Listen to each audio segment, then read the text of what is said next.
right, so if you've been paying attention to the last couple of videos, Amanda Braylon was arrested at a city council meeting for saying the word goddamn. Later in that meeting, I found out even the mayor said, oh my God, right? So she used the same language. And then 2 other people got arrested, a doctor, like a medical doctor that works in one of our hospitals here, and then some other lady that was just wearing camo, right? So 2 other ladies got arrested, and then the doctor got arrested because she wouldn't leave, but she couldn't leave. Well, she had to come back because she was being chased by dogs on the walk to her car. And they have videotaped knowledge of these wild dogs being everywhere, and they did nothing about it. And they get, for the excuse for the wild dogs, they say that they have money in the budget, but they literally just hired 26 brand new officers and broke ground on 2 new public safety buildings or police stations, right? And so that's what's going on.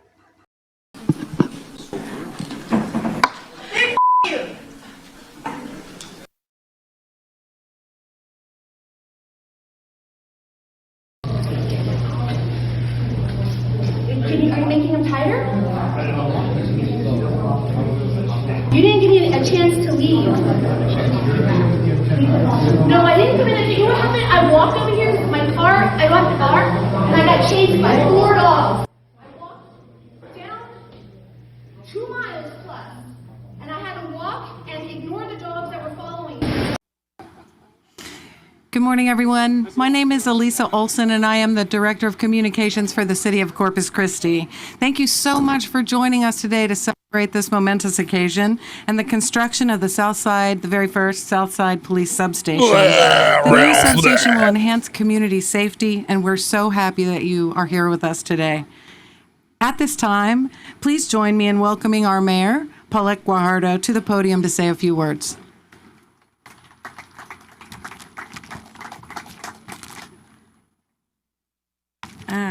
Where are my few words? Elisa, do you have them? I see Peter's. Oh, Yes, ma'am. okay. Is that, There you go. yeah, we're sure that's correct, right? Okay, great. Great. Okay, good morning, everyone.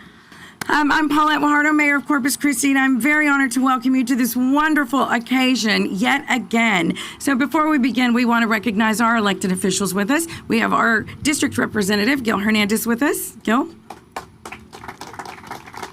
And we also have our one of our at-large councilmen, Mark Scott. And I don't want to leave anybody out. Do we have any other council members here? Not, okay, we do not. So it's a great day in Corpus Christi.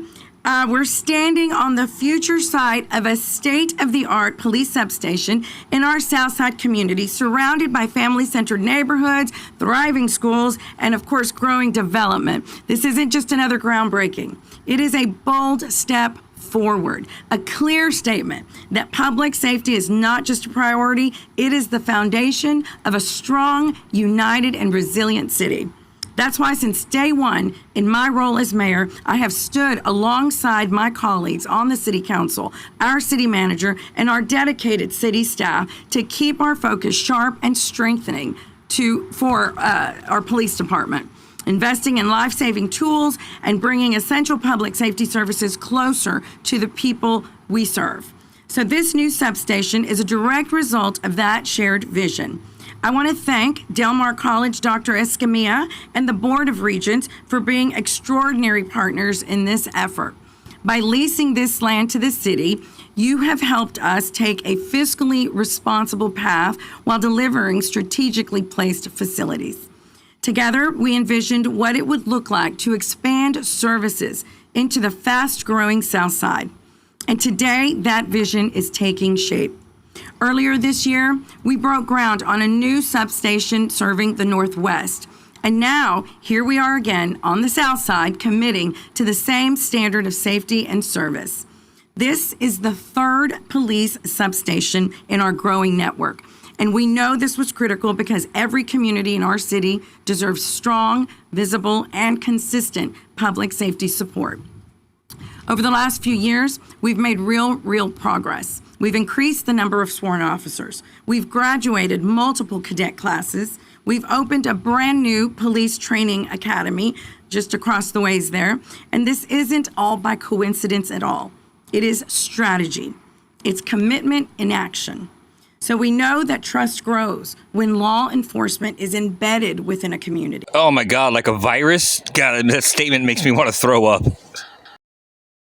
Communication improves. Neighborhoods become safer, not just through enforcement, but through connection. This substation will serve as a local access point for residents to report concerns, to seek guidance, and to engage with officers who are part of the very fabric of the area we live in. So to the brave men and women of the Corpus Christi Police Department, we always thank you. Your commitment to hours of dedication, your sacrifices, and those of your families do not go unnoticed. You serve with honor, with discipline, and with courage, and we owe you a deep appreciation and the resources to do your job at the highest level, and that is what this facility will represent. And to the residents of Corpus Christi, this is for you. Your safety will always be a top priority.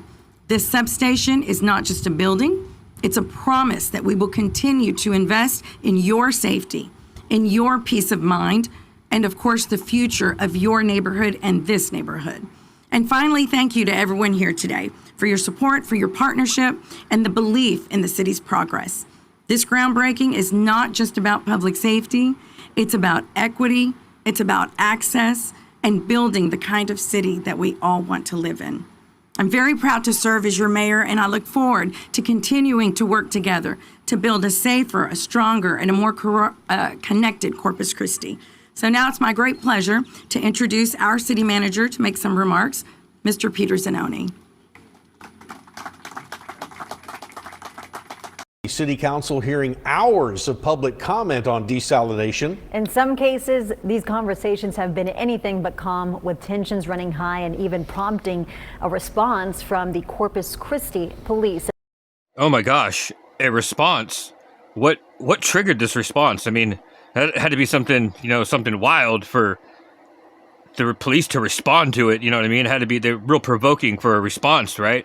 Tell me. I'm going to play this clip that they responded to. Let's see. I want you to tell me where you see what would be warranted for a police response from this right here. Yep. So there must have been like angry people everywhere, right? I mean, right? For a response. So for the record, I am not a paid organizer. I do this for the love of the game. I do this for the people who do not have the time, energy, or privilege to be here. I do this because as a lifelong citizen of this area, I cannot stay silent when it comes to an issue as big as this one. I do this because I am so sick of this area being sacrificed to the highest bidder. I may not have the numbers or the science as others do, but I do have enough of a conscience and deep love for my community, its people, and the environment to know that allowing this desalination plant to be built would have a devastating effect. As confirmed in previous city council meetings, we are not going to run out of water. So what is the goddamn point of this whole thing? Eric Shields and 34-year-old Amanda Breland all led out of last night's city council meeting in handcuffs. Now, the three were detained after but hold on. Let's see this emotion again, because I can't remember what it was. Would have a devastating effect. As confirmed in previous city council meetings, we are not going to run out of water. So what is the goddamn point of this whole What was the emotion? Chilling?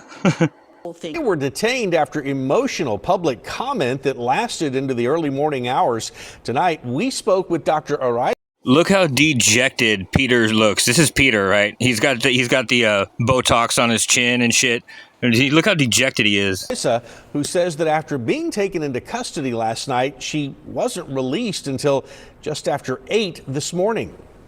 I don't think I did anything wrong. Yes, I used harsh language, but these are harsh policies. See, I'm almost positive that they told her to just admit you used harsh language because let's see how harsh this language was, because to me, I didn't even hear a bad word. Industry before they center people. You are nickeling and diming working class people, and maybe it's just a couple of bucks, but you know that the minimum wage has not increased since 2009. since 2009. And maybe the reason why there's only 6 people asking for a voucher is because they can't make it to the workforce to fill out the application, to be denied by them, to then ask for your money for the Parks and Recreation program. And it's not duplicating services when we have a Parks and Recreation program. We should be providing those services to our community at an affordable price. And if it's not affordable, use the Crime Control and Prevention District money, because guess what? The crime rates go up between 3 and 6 when kids get out of school and they don't have things to do. It's just so saddening. I mean, it's so, I don't know what the word is. It makes me sad to think, or to see somebody who really thinks that police are, that their goal is to stop crime or prevent crime. It's not. It's bad for business. They want people to commit crimes. If the crime rates go up at a certain time, best believe they're not going to change anything that's happening during that time. They want crime to happen. Like, it just sucks that people think otherwise, dude. Now, so much emphasis was put on the speech or the words that these two women were using that night, right, or that day, or whatever, right? So, me being the person I am, I would like to analyze that, right? And I think I've been misleading myself, thinking that it's the word or the words or even the conveyance of what they mean that matters. It's not. It's what they were saying. Because listen, the first one, Braylon, she was just fixing to say, well, we'll never know how it finished, but she was saying that the city council already admitted we're never going to run out of water, so there's no urgency for a $1.2 billion desalination plant. And this woman just explained to us that the crime rates are high during this point, and it gave us an exact map or whatever plan of action on how to fix it, right? And then she gets arrested. So literally the two big things that they're trying to spend money on, extra police and this big salination plant, these two ladies both just, you know what I mean, would have killed both of those fucking ideas. If the public heard or hears what they have to say and realizes that they don't need 26 new officers and 3 new substations, all they have to do is just change the timing of, some shit and use some money from some funds, right? So people can get vouchers and, you know what I mean? And then the crime rate will go down and the cops won't have anything to do. And then also if the public realizes that we're not going to run out of water, there's not any urgency to fucking conserve or whatever. Both of these chicks both came up with good reasons that we should not be doing anything that the city council wants. And then clink, clink, they both went to jail. Weird. That gym back there is empty. That nonprofit is making a living off of those dues. Kids have to drive on a bus all the way down to Lindell Center to participate in a recreation program. When we were growing up, we walked across the street. In the summer, we got up in the mornings and we walked to the pool in the neighborhood. Loud and boisterous. And you're a POS.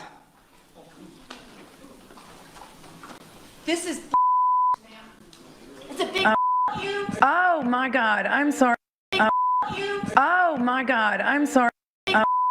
Oh my God, Yes, that's right. We have learned this mayor is a fucking hypocrite, and she just used the exact same word that she had somebody arrested for using. Well, one of the two, whatever.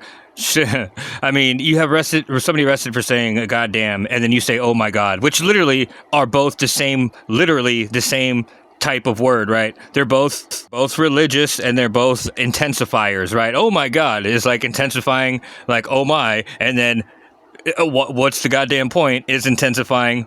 It's the same literary device used by Amanda Braylon. This mayor just used right now on the same day after she had Amanda arrested for it. Give me a fucking break. I'm sorry. Oh, and the person in the yellow hat's not a dude, it's a chick. And she's like 70. She's at every single one of these, bro. She dresses up like a old, like, like a 50s, like, people who used to go to those fancy dinners and stuff, dude. She's so old school and rich, dude. And she's a boot licking, yeah, you know what I mean? There's Miss Saldana. She's badass, dude. She's a bootlicker, but she's badass. How blessed are we as a police department that has the city manager show up and bring the staff in and had the will to impose. The city manager shows up to the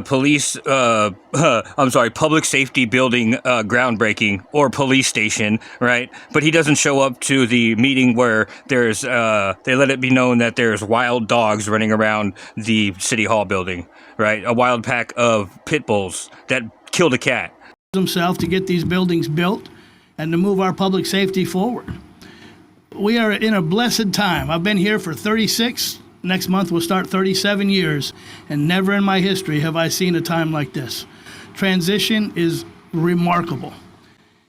And how blessed are we, I can't forget this, that when we put a bond proposal forward, despite all the rhetoric and all the real concerns about money, we put a bond proposal forward to spend millions of dollars to invest in public safety buildings, and it passes not by a small margin, it passes overwhelmingly by public vote. I think close to 80%, is that right, Peter? That's remarkable. And that's a testament to our police officers. So all these people voted, right? And it's to spend these millions of dollars on these new public safety buildings. I'm sorry, police stations, right? 3 of them. And at the groundbreaking for these police stations, there's nobody from the public. And then on the footage of it, or the little celebration of it, which is this, there's 1 like. I don't think it was by public vote. I don't think the public had anything to do with it, to be honest, because we didn't. This is a joke. These people are fucking crazy. And they keep talking about a transition. But I just want everybody to know that's watching this. When they say transition or this great time, it's a transition from a normal, everyday American city to a police state. That's what they're talking about. That's the transition, because it's the only thing that's changing. And never in my history have I seen a time like this. Transition is remarkable. Are you making them tighter? You didn't give me a chance to leave. No, I didn't come in. You know what happened? I walked over here with my car. I left the car, and I got chased by 4 dogs. I walked down 2 miles plus, and I had to walk and ignore the dogs that were following me. She says, I had to walk and ignore the dogs that were following me. So you know what I mean? Don't make eye contact with them. I don't know if you've ever seen a pack of stray dogs, but they're scary as fuck, dude. So this is 11 days before that, right? Or actually a little bit less than that, but whatever. This is right before that, right? They knew about it. And the near plan. Okay, and another concern is animal control. We really do need a lot of help. There's so many dogs out on the street that are vicious. I'm getting waken up in the middle of the night where they're fighting in the streets. They've killed one of my cats. Dude, she just said there's vicious pit bulls running around outside. They've already killed one of her cats. And now that we found out, attacked one of the doctors that works in our hospitals here in the city. Like, the dogs are out of control in the neighborhood. We need more patrolling. I know staff is short. and this is the illusion that the news and the cops all put everybody under. She just said we need more patrolling, staff is short. But we just saw that staff is not short. In fact, this lady earlier in this little program or whatever it is, she said that all she does is watch the news. How does somebody who his only thing to do is watch the news not know about what we just saw, right? Because they made that program or whatever just for YouTube, right? And it's got one like nobody. And it wasn't on the news. Nobody. They're hiding this shit by not hiding it. It's clever. Now that the mayor's got her little protective police personal arresting unit, right? He even says people made fun of her for it. And you know what? The doctor that she arrested, she's been wanting to arrest for years now. 27 more officers, 26 more officers. Day one, I think some folks made fun of her for it. About everything that they give us, they should actually talk about what they want to be given to them in terms of those tax abatements and write-offs and IDAs. So thank you so much. I humbly appreciate it. Thank you, Ms. Anaisa. I'm sorry, just for clarity, Ms. Anaisa, you're a doctor, correct? Thank you. I just want to address you accordingly. That's why I ask. But look at us. And how blessed are we that we have a council that's grown to support that. 3 new substations, 26 new officers, all within the last month. And listen to this bitch's response. Dangerous not just for animals, but it's dangerous for elderly and for the children. We live right by a school. There's dogs everywhere. All right, so she was nodding her head up and down like a freaking bobblehead. All right, let's see if she really understood like it looked like she did. So within the budget, there is not only within the fiscal year 26 budget, but also within the fiscal year 25 budget, our current budget, there was well over $1 million that was put into the budget for facility improvements along with staffing that rolls into 26, along with some additional funding for that. So it is definitely, we had the study that was completed, and so taking those recommendations in the order or the priority that they were presented, we're continuing to put more resources into animal services, and we totally understand, that is something that is, that is something that It's is severe needed. with children being in the neighborhood, having to walk to school, because in our neighborhood, many children walk to school. And when you have pit bulls running loose and they've harmed animals and they can hurt a child, it's a big concern to us in the neighborhood. Okay, well, I've been telling Peter, he's not here, is he? No, he's not, but his dumbass will show up for the fucking groundbreaking on the cops bullshit. Councilman Hernandez, who represents this district, to commemorate the beginning of this new substation. 6 years ago, when I started with the city, we had, maybe one substation, two. One of them was restricted. A good partner of ours let us use a building, but it really wasn't open to the public. And so we began a plan with the city council to put substations right in our communities. And as the mayor said, this is the second brand new one. We did groundbreaking a few months ago up in Flower Bluff at West Guth Park. This one here would be the second brand new one. Bluff at West Guth Park. This one here would be the second brand new one. And the first one was at Flower Bluff, where we repurposed and expanded the use of a facility that the city owned, and the community loves that substation. No, we fucking don't. I live in Flower Bluff. That's my home. That's my home. That's where I graduated Flower Bluff High School. He's talking about where I live, and we fucking hate it. There's like 17 gigantic fucking SUV cop cars that look like they're made for the fucking rugged outback, and it's right across the street from a business. This business has gone through, as soon as they open, like it's a restaurant, right? As soon as they open, they get no customers because nobody wants to go eat across from a cop station, dude. And it's connected to a pool, which no parents want to take their kids to a fucking pool that's connected to a police station. And there's basketball courts and tennis courts that nobody just wants to, like, they literally just put it it was a library, a tennis court, basketball court, pool, and then like a building across the street. And so now nobody wants to go to any of those places, dude, because there's just a bunch of cops. And it's hey, dude, so what they're claiming too is, so here, check this out, auditors, anybody want to come audit this shit? All these new buildings are leased to them, the land is leased to them by the Board of Regents, and they're claiming that it's not public land and nobody can come in these cop stations. They're calling them public safety buildings, and they're not open to the public. So, I mean, challenge anybody? There's 3 of them now. I mean, there's 2 of them. There's about to be a 3rd one. But yeah, they're public safety buildings that are restricted access to the public, no open doors to the public. I've had the opportunity to tour it several times and meet the commanding officers, meet the frontline police officers. Okay, all right. That the 3 top issues, well, I guess 4, it's water, streets, animal care services, and sidewalk. Yeah, bullshit, lady. Anyway, this was yesterday when I was going to Goodwill just to check out what the new shit is. We got a dope-ass Goodwill in my town.